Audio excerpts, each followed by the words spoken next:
이 책,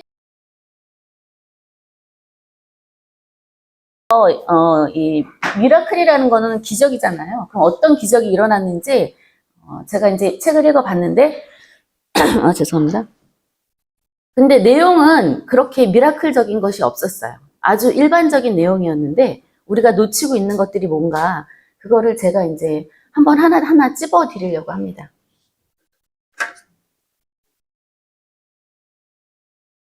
자, 이 조선경 대표님은요, 지금 주비스 그룹 전 회장이었고요. 2002년도 작은 가게에서 주비스 다이어트를 창업해서요. 10수년 만에 국내 최고의 다이어트 기업이자 연매출 1000억을 앞둔 글로벌 헬스케어 기업으로 성장을 시켰습니다. 2020년에요. 스틱 인베스트먼트에 2420억에 매각을 했습니다. 엄청나죠? 그 조그만 다이어트 회사가 어떻게 이렇게 크게 매각을 할 수 있었을까? 제가 첫 번째 보니까요, 일단은 이분이 컴퓨터 강사였다가 다이어트 창업을 하게 되는데요. 그걸 할 수 있었던 게, 과감히 덤빌 수 있었던 게 바로 긍정의 힘이라고 생각을 합니다. 거기 보시면 소제목이 너는 사주가 좋아서 다 잘 된대 라는 제목이 있거든요. 전 이걸 딱 보고서 너무 놀랐어요.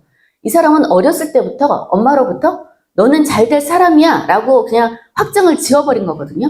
우리가 넌 잘 될 거야. 이거는 가능성을 얘기를 한 거잖아요. 근데 이거는 사주 자체가 너는 잘 될 수밖에 없는 사람으로 태어났어 라고 아예 확정을 해주는 말이거든요. 그걸로 인해서 이 사람은 엄청나게 자존감이 되게 높았을 거란 생각이 들더라고요. 그리고 두 번째가 이런 자기 자신에 대한 믿음과 긍정이 있기 때문에 어렸을 때부터 나는 운이 참 좋은 사람이야. 나는 사업을 해도 잘 될 사람이야. 이런 것들이 있었기 때문에 과감하게 추진할 수 있는 그런 추진력이 나오지 않았을까. 우리에게 필요한 건 이건 그 긍정의 힘이다라는 생각을 했어요. 그래서 만약에 자녀가 어리다고 하면 이 말을 해주는 거, 너는 사주가 좋아서 참 잘 된대. 예. 왜냐하면 이게 사주가 좋아서라는 말이 이게 놓칠 수 없는 부분이 너는 태어난 것 자체가 잘 될 수밖에 없는 사람으로 태어난 거야. 이런 말이거든요. 그래서 이런 말 애들이 어리다면 꼭 해주시기 바랄게요. 네. 그 다음에 이제 사업을 한다고 생각을 했으면 사업하기 전에 이제 생각을 해야 될 부분이 적성을 찾는 거예요.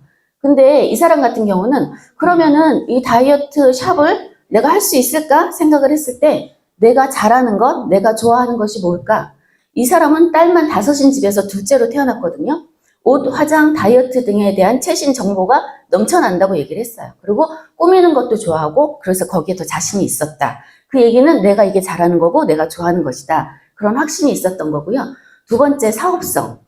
뷰티 불패란 얘기가 있잖아요. 여자라면 누구나 관심이 있는 다이어트 뷰티는 절대 망하지 않을 것이라는 확신이 있었기 때문에 이 사업을 할 수 있었던 거예요. 그러니까 저희가 무슨 사업을 하기 전에 꼭 해야 될 것이 내가 좋아하는 건지, 내가 잘하는 것인지, 사업성은 어떤지, 그거를 꼭 짚고 넘어가셔야 된다고 생각을 해요. 남들이 이걸로 돈 벌었다고 해서 따라가면 안 된다는 그런 말씀이에요. 자, 그러면 이제 개업을 하기로 결정을 했어요. 그러면 개업하기 전에 우리가 해야 되는 것이 철저한 사전 조사거든요. 자, 매물을 파악을 해야, 그러니까 내 돈에서 들어갈 수 있는 그 상가를 볼 거 아니에요? 점포를 먼저 봤어요. 그래서 매물을 파악하고 나서 이 사람이 한 게 회원 등록을 했어요. 그러면서 그 회원 등록을 한 이유가 난 아직까지 이쪽 다이어트 쪽에는 아는 게 없으니까 거기에 들어가서 장점, 단점, 보완점을 파악을 하기 위해서 이제 회원 등록을 하고 그 다음에 거기서 체험을 한 거거든요. 그 안에서 숍의 장단점을 파악을 해요. 이 숍은 장점은 일단 월세가 저렴해. 단점은 입지가 별로 좋지 않아. 그리고 주변 환경도 파악을 해요. 장점은 은행으로 인해서 다수 유동인구가 있고 단점은 지저분하고 오래된 이제 건물하고 주변이 좀 그렇다. 그러면 이걸 보완하고 운영 방향은 어떻게 할까?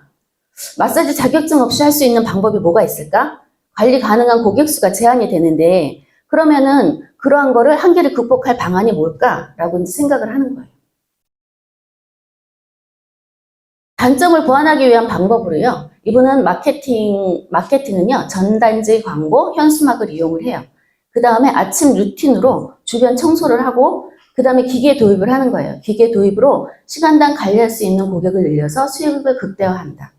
그러니까 이제 자기가 처음에 파악한 거에 단점이 이런 단점이 있으니까 내가 이걸 보완하기 위해서 어떻게 해야 될까? 이 사람은 경영이라든가 그건 이제 그런 쪽을 공부를 하셨는지 아니면 뭐 마케팅 쪽을 공부를 하셨는지 모르겠지만 되게 넘어가는 부분이 되게 철저하게 준비된 사람처럼 이렇게 행동을 하신 걸 제가 볼 수가 있더라고요. 또 한 가지 또 우리가 눈여겨봐야 될 게 디테일에 승부를 걸었어요. 자, 전단지도요, 그냥 넣는 게 아니에요. 빼꼼히 튀어나온 전단지 효과라고 말씀을 드렸는데요. 거기서 내 전단지만 조금 더 튀어나오게 해주세요라는 얘기를 하거든요. 그거에서부터, 뭔가 남다른 그게 있다, 감각이 있다라는 생각이 들더라고요. 그리고 현수막도 일반적인 현수막이 아니라 아무도 쓰지 않는 아주 핑크핑크한 걸 해가지고 눈에 탁 들어올 수 있게 그렇게 현수막을 했고요. 신발장 없애기, 차트권의 높이도 이것도 정말 디테일한 거 별거 아닌 건데 이런 걸로 인해서 사람이 많아 보이는 이런 효과를 주려고 했다는 게 어떻게 이런 것까지 생각을 할 수 있었지? 예, 그런 부분이 좀 있었어요.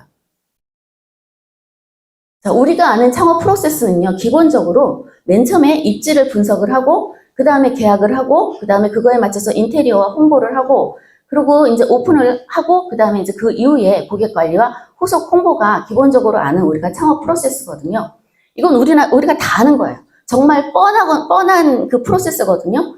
입지 분석할 때 주변 상권 분석하고 유동인구도 뭐 분석하고 상가 계약할 때 그냥 아무렇지 않게 상가 계약하는 게 아니라 그럼 내가 여기에 들어가는 비용 대신 수익률은 얼마나 날까 이런 것도 평가를 해야 되는 거고요.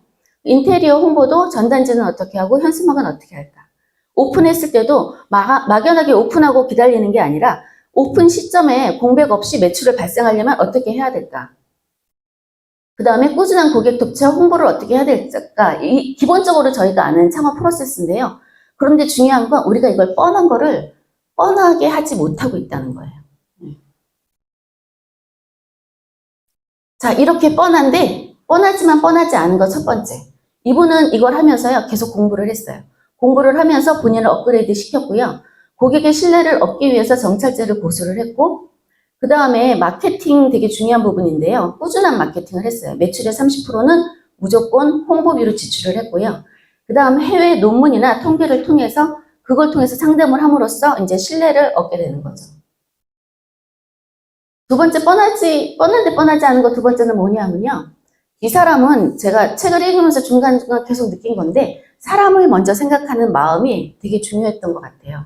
좋은 결과를 만드는 좋은 선택이 바로 사람을 먼저 생각했다는 거. 자, 일단 고객한테는요. 고객의 몸에 허튼 짓 하지 말자라고 생각을 하고 공부를 더 열심히 했고요. 직원들한테는요. 직원이 첫 번째 고객이다. 직원을 높여주는 것이 내가 사는 방법이다. 그래서 직원에 대해서도 많은 적을 했죠. 그 다음에 이제 체인 점주 같은 경우도 2천만 원 가맹비를 받고 했는데 보통 같으면은 거의 체인 점주들이 망해서 나가고 이래도 신경 안 쓰는 게 지금 대부분이잖아요. 근데 이분 같은 경우는 1억 이상의 권리금을 주고 재인수를 하셨거든요. 뭔가 이 사람은 절대 자기와 연이 닿는 사람들을 그냥 버리지는 않는 사람이고 정말 잘 챙기는 사람을 먼저 생각하는 사람이다 라는 생각을 했어요. 자, 뻔한데 뻔하지 않은 세 번째는요. 방어 전략인데요. 방어 전략이 필요한 이유는요. 장사가 안 되고 이러면 사실 뭐 그렇게까지는 필요가 없죠. 근데 장사가 잘 되기 시작하면 주변에 시기 질투 공격이 들어옵니다. 저희는 아까도 뭐 말씀을 하셨는데 저희에게 어떻게 보면 함께 같이 가야 되는 게 같은 부동산 업자지만 또 우리의 적이 또 같은 부동산 업자잖아요. 네, 한 군데가 잘 되게 되면 그걸 꼭 시기 질투하는 부동산들이 나오거든요. 그래서 최선의 방어는 공격을 받지 않는 것이고 공격을 받을 만한 원인을 제거하는 것이 가장 중요하다. 저희가 되게 중요하게 생각해야 될 부분인 것 같아요. 방어 전략이라는 것은요. 원칙을 철저하게 지키는 데서 시작된다. 대충 해도 되겠지 하고 안일하게 생각하는 순간 문제는 터지고 공격이 시작된다. 근데 중개업을 하다 보면 대충 해도 되겠지라는 안일한 부분이 사실 좀 많이 있거든요. 특약을 넣는 부분이라든가 이런 데서 이 정도는 뭐 안 넣어도 되겠지? 이렇게 넘어갔다가 나중에 그걸로 인해서 뒤통수를 맞는 일이 많이 생겨요. 그래서 조금 더 우리는 이런 거에 조금 디테일하게 철저하게 해야 된다. 자, 근데 내가 아무리 잘해도요, 사고는 난다고 했어요. 예, 이분도 그랬잖아요.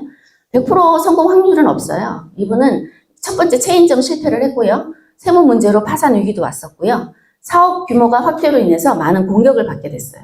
그런데 이 단계에서 무너지지 않고 이 사람은 고객 관리 시스템화를 시켰고 체인점을 직영점화를 했고요. 탈세 없이 합법적으로 하기 위한 자동화를 했고요. 세무회계, 조직관리, 리더십, 팀워크, 직원 교육 등으로 전문화를 시켰습니다. 모든 걸 다 시스템화를 시킨 거죠. 이게 바로 이제 장사에서 사업으로 가는 그 단계였다고 생각을 해요.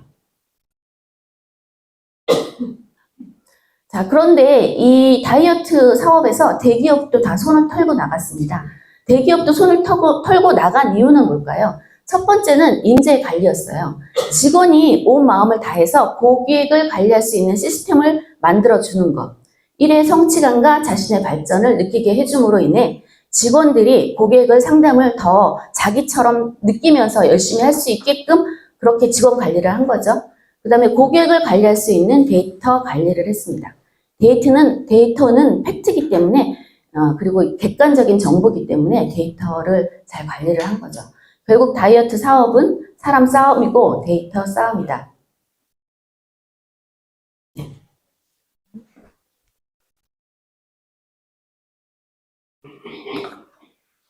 이거 많이 보셨죠? CGV 화장실. 예전에 저 화장실 가면 진짜 다 이것만 잔뜩 붙어 있더라고요. 예. 이분은 대박난 마케팅의 비결은 철저한 숫자 분석이라고 얘기하는데요. 이분이 하신 마케팅 중에 성공한 것도 있고 망한 것도 있어요. 그렇긴 한데 이게 이제 성공한 사례이긴 한데요. CGV 화장실 마케팅이랑 연예인 마케팅으로 성공을 했죠. 지금도 연예인 마케팅은 계속하고 있잖아요.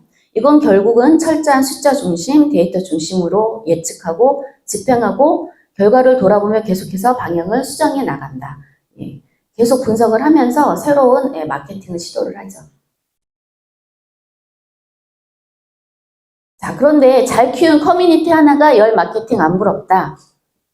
근데 이거는 저희한테도 해당이 되는 부분이잖아요. 이번은 카페가 주비어터, 하체 비만 연구소, 세상을 바꾸는 다이어트, 세상의 모든 다이어트가 있었고요. 그거 외에 SNS도 했는데 저희도 지금 뭐 블로그도 하고 계시는데요. 부동산 업도요. 결국은 블로그 하시고 유튜브 하시는 분들은 전화도 또 외부에서 많이 받고 하신다고 하시더라고요. 요즘 시대에는 안 할 수 없는, 절대 무시할 수 없는 부분인 것 같아요. 자, 스케일업을 위한 전략적 로드맵인데요. 이번엔 이제 AI를 이용한 시스템을 구축을 하고요. 그 다음에 미래 먹거리인 푸드에도 이제 관심을 갖게 되는 거예요. 그래서 주비스 몰을 만들고요. 다이어트 어플리케이션과 애톰 서비스를 만듭니다. 여기서 이제 조금 더 이분의 일반 사람하고 좀 다르다라고 느꼈던 부분이 자, 스케일업을 했잖아요. 자, 우리 회사는 어느 시장에 있는가? 이분이 그랬어요. 회사를 매각하는 것은 현재를 파는 것이 아니다. 과거와 연결된 미래 가치를 파는 것이다. 자, 비즈니스 영역에서 어느 시장에 넣어두느냐에 따라 회사의 가치는 8배가 될 수도 있고 10배가 될 수도 있다. 매각세가, 그러니까 제가 이제 이분은 이제 매각을 하려고 생각을 했잖아요. 그러니까 이제 그 매각사가 어느 시장에 있는가, 그 시장의 규모는 얼마인가, 매각사는 마켓에서 몇 프로나 차지할 수 있는가, 어디까지 성장할 수 있는가를 이제 타진을 한 거죠. 그렇게 타진을 하다 보니까 다이어트 회사는 10조의 시장인 거예요. 그런데 이분이 뭐 다른 것까지 푸드라든가 이런 걸 확장을 함으로써 헬스케어 회사가 되는 순간에 60조 시장이 된 거죠. 이 사람이 큰 금액에 매각을 할 수 있었던 이유가 바로 이 부분이 있었던 거예요. 시장을 다이어트 시장으로 국한시키지 않고 헬스케어 시장으로 넓게 볼 수 있게끔 그렇게 만들어 놓은 거죠. 자, 이분은 과거의 행적은 어떻게든 돌아온다라고 얘기했습니다. 과거의 행적은 반드시 언제 어떻게든 평가되고 판단된다. 그래서 이걸 알기 때문에 사람 관리를 더 철저하게 한 게 아닌가 그런 생각이 들더라고요. 모든 말과 행동, 결정, 판단 역시 미래의 언제 어떻게 돌아올지 모른다. 과거가 모여 현재가 되고 현재가 모여 미래가 된다. 지금 이 순간에도 좋은 판단, 좋은 결정, 후회하지 않을 선택을 하고 있는지 돌아봐야 한다. 제가 가끔 중개업을 하다가 가끔 이익에 눈이 멀어서 약간 제 이익 쪽으로 이렇게 손님을 유도할 때가 있거든요. 하고 나면 솔직히 좀 찜찜할 때가 있어요. 그런데 그렇게 되면 꼭 나중에 꼭 문제가 생기더라고요. 그래서 이제는 그렇게 하지 말아야지 그 생각 반성을 많이 하게 되는데요. 이 순간에도 좋은 판단, 좋은 결정, 후회하지 않을 선택을 하시기를 바랄게요. 자, 앞에서 아까 처음에 운 사주 얘기했었죠.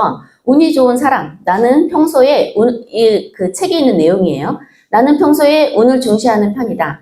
나 자신이 실력보다 운이 좋았다고 생각한다. 하루를 시작하는 루틴은 매일 아침 청소를 하며 복이 들어와라, 좋은 운이 들어와라, 좋은 기운이 들어와라 되뇌이는 것이다. 자, 운을 담는 그릇은요. 자, 당신의 운을 담는 그릇의 사이즈는 어떻게 되나요? 우리가 이제 보통 운은요, 곱셈이라고 얘기를 하거든요. 내 그릇이 0이면 운이 와도 아무 의미가 없다고 해요. 그리고 내 그릇이 1이면 운이 딱 그 정도만 오는 거고요. 만약에 내가 준비된 그릇이 10이라고 하면요, 운이 나에게 와서 10배가 되는 것이라고 합니다. 운을 담는 그릇은요, 지식과 경험으로 실력을 쌓으면 충분히 키울 수 있다고 해요. 신사임당 주영규의 슈퍼 노말이라는 책이 있는데요. 이 책 꼭 읽어보셨으면 좋겠어요. 너무 좋더라고요. 근데 여기에 이제 실력과 운에 대해서 얘기가 나오는데요. 실력과 운을 구별하는 방법에 대해서 나오거든요. 실력이라고 하는 건요, 억지로 패배할 수 있는 것이 실력이라고 해요. 아이와 싸워서 이기는 거는요, 그건 실력이에요. 일부러 져줄 수도 있기 때문에 실력이라고 하는 거고요. 실력은 훈련을 통해서 향상시킬 수 있어요. 실력이 부족하면 돈과 노력을 투입시켜서 성공 확률을 높일 수 있습니다. 실력의 영역에서는 노력이 중요합니다. 근데 운은요, 이건 억지로 패배할 수가 없어요. 주사위를 던져서 이기는 것은 운이고요. 지고 싶어도 마음대로 할 수 없어요. 이런 거는요, 잦은 시도를 통해서 운의 기회를 높일 수 있다고 합니다. 운의 영역에서는요, 최대한 여러 번 시도해서 빈도를 높이는 것이 성공 확률을 높이는 방법이라고 합니다. 알렉스 바나얀의 나는 7년 동안 세계 최고를 만났다라는 책에는요, 이런 얘기가 있습니다. 운은 버스와 같아. 한 대를 놓쳐도 다음 버스가 있어. 하지만 준비를 하지 않으면 그 버스는 타지 못해. 마음대로 안 되는 운도 결국 준비가 필요합니다. 그 준비가 바로 실력을 쌓는 것입니다. 자, 오늘 발을 준비하고 계신가요? 자, 오늘부터 시작하셔도요, 늦지 않고요, 버스는 계속 옵니다. 내년이요, 갑진년이에요. 이게 푸른 용의 해라고 합니다. 2024년 용꿈으로 시작하는 한 해가 되셨으면 좋겠습니다. 감사합니다.